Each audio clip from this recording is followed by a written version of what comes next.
it's kind of the same thing. But just want to start off first with I want to start off first with uh, the They Cloned Tyrone movie.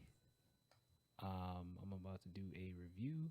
So like I saw them, I've seen the movie. I've already watched this movie like maybe I watched it like 3 times just to see if I could like gather some things. Um, but from what I like take away from the movie, just overall, the movie is basically like so I'll say it's this. It's Looper, it's The Matrix, it's Inception. What else? There's one more movie I was thinking of earlier when I was watching it. Uh, with a sprinkle of Undercover Brother and like a little bit of like black tropes, you know, sprinkled in around the movie. Um, they cloned Tyrone is like it's this sci-fi film. It's like it's unusual film that devolves into themes of government control, racism, and cloning, basically. So it's set in this location that has like a name, the name Glenn. It's a weird name. It's not weird. It's just weird that a town or a city or whatever it's just named like one name like that, just Glenn. That's it. There's nothing else to it. Like not Saint Glenn, not you know, usually towns and cities and stuff have you know more to it than just like like a four-letter word. But so the movie follows Fontaine, which is played by John Boyega. Why like that? John Boyega. I don't know why. I don't know why I'm talking like that. Basically, John Boyega plays Fontaine, a struggling drug dealer who survives a fatal, you know, shooting, basically. Um, but then after he survives the shooting, it basically takes you into this like loop. Oh yeah, the movie I was thinking of that it also reminds me of is Groundhog Day.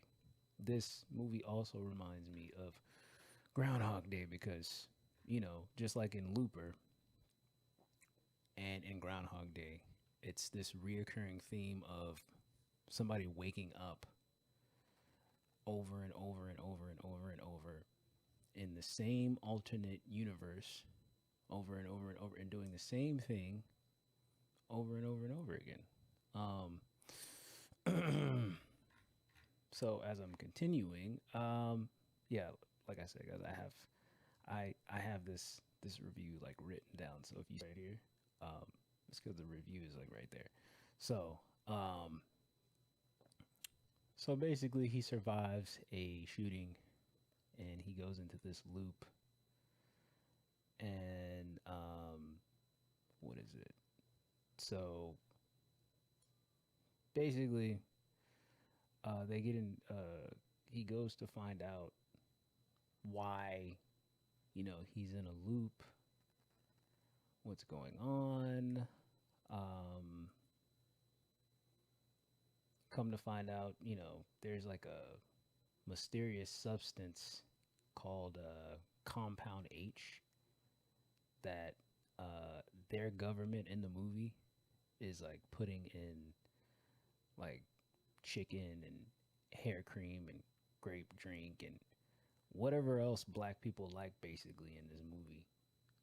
Um, and it's weird because some of those things that are that were being used on the black community, and then there's like a thing of like let me see, um so there's like this like as far as like the time setting, it's like it's a blend of modern technology and nostalgic vibe with the movie a little bit. You get like your modern technology or whatever, and then it's like you still have this kind of 70s 80s feel because like the cars that they're driving in aren't really like regular cars or anything like that. As far as I could tell you, see here. So there's like one of the key players in the government brainwashing scheme is not only the reverend but like the church, because black people are most black people are religious and we go to church. So in the movie they use that to administer their sort of influences of manipulation on the people of the town of Glen. Another thing that I thought was very interesting, and I was actually scared, is them using music as a mind control method. There's like a few scenes in this movie where they basically the movie basically shows like so there's like one scene where they're like in like a strip club and the DJ notices that they're like there, and the DJ just starts playing this music that makes everybody in the club just like, I don't know, makes their mind go, makes them like just like get in the mode of getting controlled. So so basically they're their government is using music as a mind control method. The government is experimenting with music that could like turn people from like violent to peaceful, further doing whatever the government wants to do because they've figured out a way to further manipulate people in this movie. So, and then there was another scene where they somehow found they made it into like the lab where all these like tests and experiments were being done, and there's like a scene where these they like make two guys fight and they're playing this like really aggressive rap music. And then they go from the aggressive music to like the next song. The next song is like called like I Want a Hug or something like that. And then they stop fighting. And then they like start wanting to hug each other. Shit, it's so crazy to me. Let me see here. So I guess the next thing would be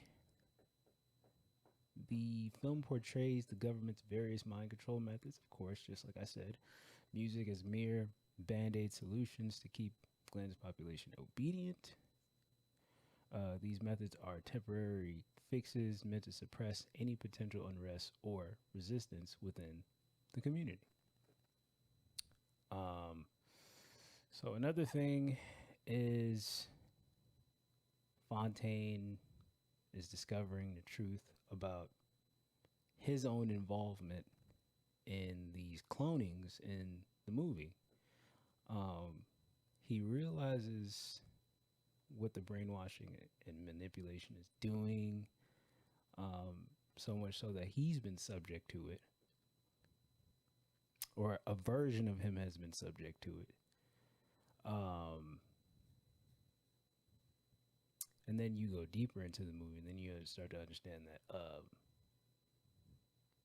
once he starts to figure out all this stuff, the other two people in the movie, which would be Jamie Foxx, who is playing this pimp. I forgot his name in the movie, but he does a great job. Regardless of what everybody's been saying about Jamie Foxx. Oh, he's he's the one who's actually cloned or whatever. It's just so crazy. There are so many things that are going on in the world that for us to be making up stories about Jamie Foxx being cloned or not. I mean, I don't know, man. I don't know if he is cloned. Is that I don't really think it's any of my business to know. You know. Um, but yeah, that's in a nutshell. That's really what the movie is about. I don't know if I really talked about anything. I mean, they did manage to this is definitely a sci-fi film for real. This is a sci-fi film that also is in the balance of like still talking about the social issues, racial ratification, cultural suppression, and white supremacy. Of course, they're embarking on social commentary, of course.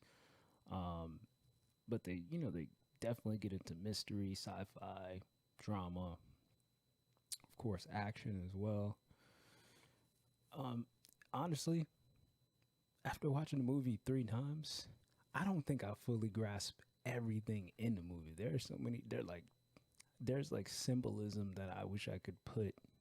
Like I wish there was like pictures I could have took that I could have put in this review. But I mean, just off the basis of what I got, it was definitely sci-fi and definitely drama and action and also comedy. The film got a lot of funny moments. Got a lot of hilarious moments in this movie. Um, I venture to say I would go back and watch this movie again and again and again and again because I'm sure there are like so many things that I missed in it. Just in my humble opinion. But I mean, a lot of the things that are in the movie that are used as symbolism is a lot of things that like black people like. And yeah, man, it's a dope movie. Um, you should go watch it if you get the chance to. It was definitely worth the wait because when I saw the trailer for this movie, I was like, I definitely want to see this. So yeah, man, if you get a chance, go and watch it. It's definitely one of those movies that you can that you really have to like put your eyeballs like really attentively like watch because you'll miss something if you like are on your phone or something like that. That's why I made myself watch it 3 times. So, but we're going to move on to something else.